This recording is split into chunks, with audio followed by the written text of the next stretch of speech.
भूखा राजा और गरीब किसान की कहानी, the hungry king and poor farmer story in Hindi. सालों पहले एक नगर का राजा अपने राज्य में रात को अपना रूप बदलकर घूमता था। वो रूप बदलने के बाद लोगों से मिलकर अपने यानी राजा के बारे में जानने की कोशिश करता और उनकी समस्याओं को समझता था। एक रात जब वह नगर घूमकर आया तो अचानक जोर से बारिश होने लगी। उसने देर किए बिना एक गरीब के घर का दरवाजा खटखटाया। राजा के दरवाजा खटखटाने के बाद घर से एक व्यक्ति निकला। वह एक गरीब किसान था जो अपनी पत्नी और बच्चों के साथ रहता था। बारिश तेज थी तो किसान ने राजा को अंदर आने के लिए कहा।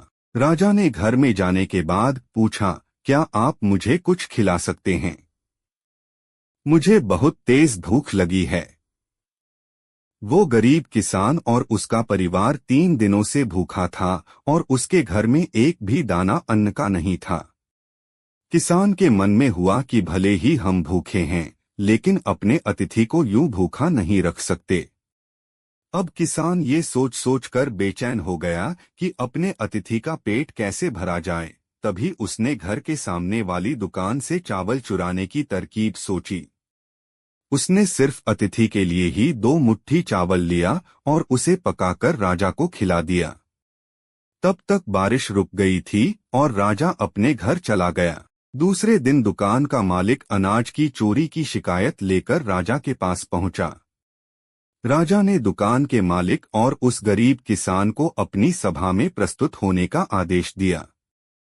सबसे पहले सभा में पहुंचे किसान ने राजा के सामने जाकर अपनी चोरी का इल्जाम कबूल कर लिया और बीती हुई रात की पूरी बात राजा को बता दी। किसान राजा से कहता है कि मैंने चोरी की, लेकिन मेरे परिवार ने उस अनाज का एक निवाला भी नहीं खाया। गरीब किसान की बातें सुनकर राजा बहुत दुखी हुआ और उसने किसान को बताया कि अतिथि के रूप में मैं स्वयं तुम्हारे घर आया था। इसके बाद राजा ने सभा में पहुंचे दुकानदार से पूछा कि क्या आपने अपने पड़ोसी को चोरी करते हुए देखा था? दुकानदार ने जवाब दिया कि हाँ, मैंने इसे रात में चोरी करते हुए देखा था।